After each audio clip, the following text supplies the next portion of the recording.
So picture this. You're out in the open fields with your kids, minding your cows, enjoying the good old herdsman life. The sun is shining, the cattle are mooing, the grass is, well, not on fire yet. And then suddenly, bam, a man comes whipping through the field chasing a girl like it's a Western showdown. What do you do?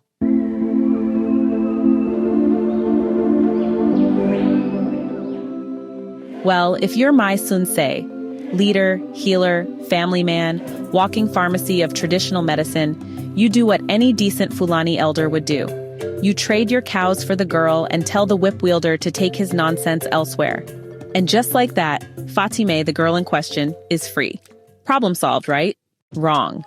Because as it turns out, Fatimeh is beautiful, and the moment she steps into Mai Sunsaye's compound, his sons start acting like contestants on Fulani Bachelor. Rikku, the youngest, falls for her hard, and she seems to like him back. But plot twist. It's not Rikku she runs off with, it's Hodio, his brother. Yes, Fatimeh elopes with the wrong brother, and Rikku is left heartbroken and confused, with enough emotional damage to fuel 10 epic poems. Oh! Somebody! Oh! He needs some milk! Oh, and then a magical bird shows up.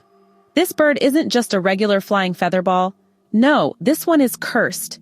It's been released by Ardo, Mai Sunsaye's rival, and it carries the dreaded Sokugo, a magic that turns studious men into wanderers, that led husbands to desert their wives, chiefs their people, and sane men their reason. The Sokugo doesn't knock on doors. It swoops down and takes hold of Mai Sunsaye, and just like that, the great leader becomes a wanderer. His house is burned down, his family scattered, and he starts walking and walking and walking. Where to? No idea. Why? Even less. But the Sokugo has him in its grip, and from there, burning grass becomes one long, adventurous road trip across the Fulani landscape. It's about to go down. So, Mai Sunsaye's journey kicks off with him chasing after that magic bird. But you know, things hardly ever go as planned. Before long, the mission changes.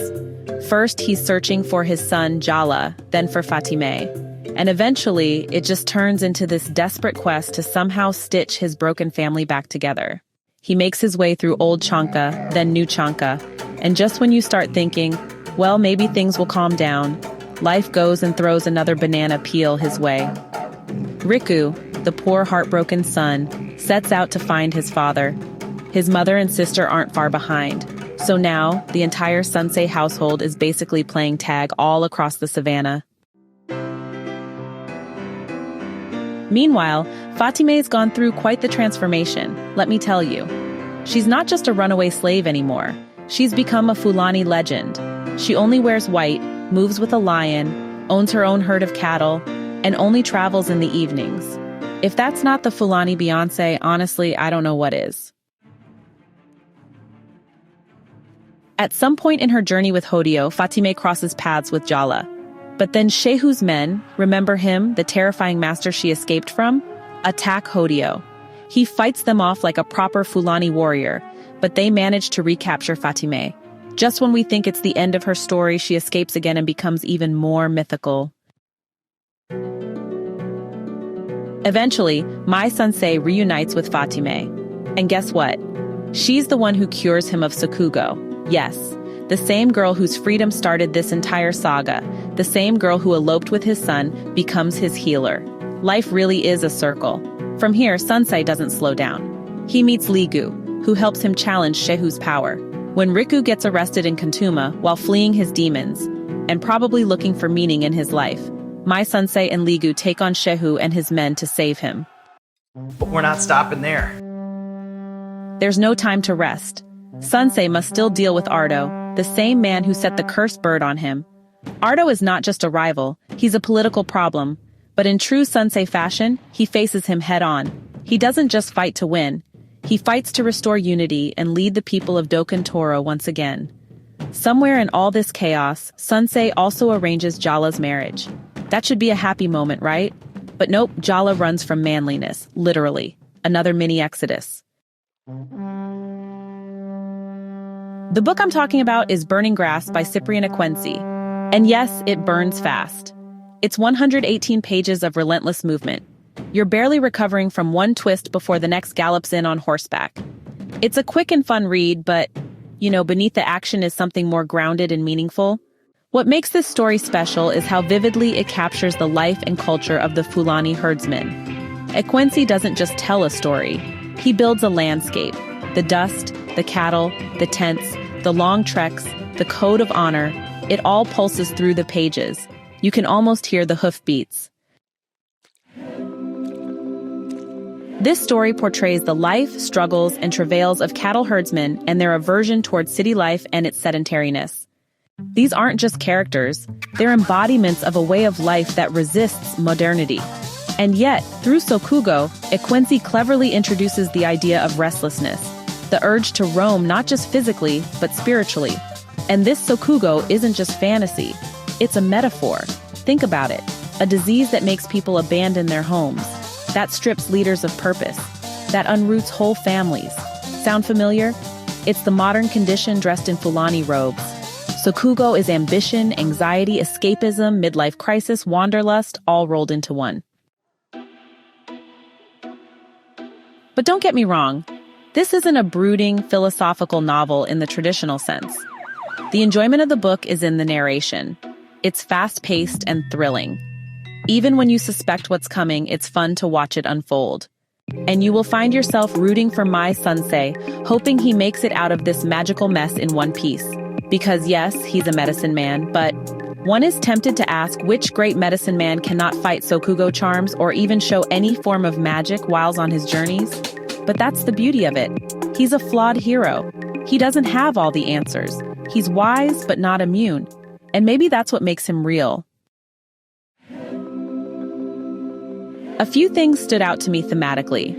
First, nomadism versus sedentariness. This is the heart of the novel, The Fulani way of life is painted with affection and respect.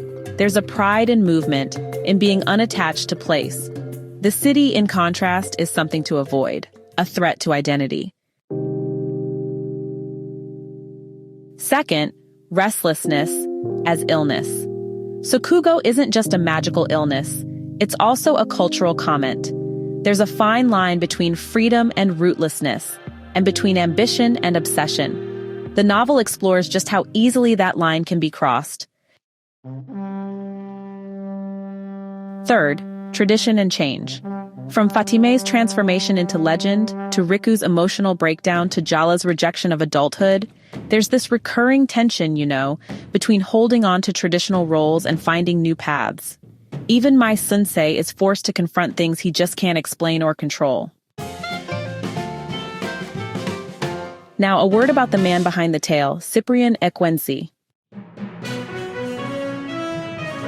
Born in 1921 in Minna, northern Nigeria, Ekwensi had one of the most eclectic CVs I've ever seen. He studied at Government College in Ibadan, Akomoda College in Ghana, forestry in Ibadan, and pharmacy at Yaba, Lagos, and the Chelsea School of Pharmacy in London. He worked as a forestry officer, pharmacist, teacher, and broadcaster. And he wrote a lot. Ekwensi began his writing career as a pamphleteer, and it shows. His storytelling is episodic, vivid, and action-driven. He doesn't dwell. He moves, just like his characters. His first major novel, People of the City, 1954, was the first major novel published by a Nigerian author. And while Jagwa Nana is often touted as his best-known work, Burning Grass is a compact, energetic gem that deserves its own spotlight. Ekwensi employed the traditional narrative style, and it suited the story very well. His prose doesn't try to be literary for literary's sake. It carries the rhythm of oral storytelling. And that rhythm works. So, if you're looking for a story that moves, literally and emotionally, Burning Grass will take you places. It's a book about journeys, both physical and internal. It's about family, culture, identity, betrayal, and healing. And all told through a deceptively simple tale of one man's response to a magical curse. It's fast, fun, and full of heart. And sometimes, that's exactly what you need. Hey, thanks so much for hanging out with me today. If you're interested in diving deeper into this book, I've left some links down in the description. You can use it to grab yourself a copy and keep the adventure going. And if you're in the mood for more great reads, don't go just yet. Click on one of the videos popping up right now that I think you'll love. And don't forget to give this review a like, leave a comment, or even subscribe if you'd like to see more. Every bit of support helps us grow this little community of book lovers. See you in the next one.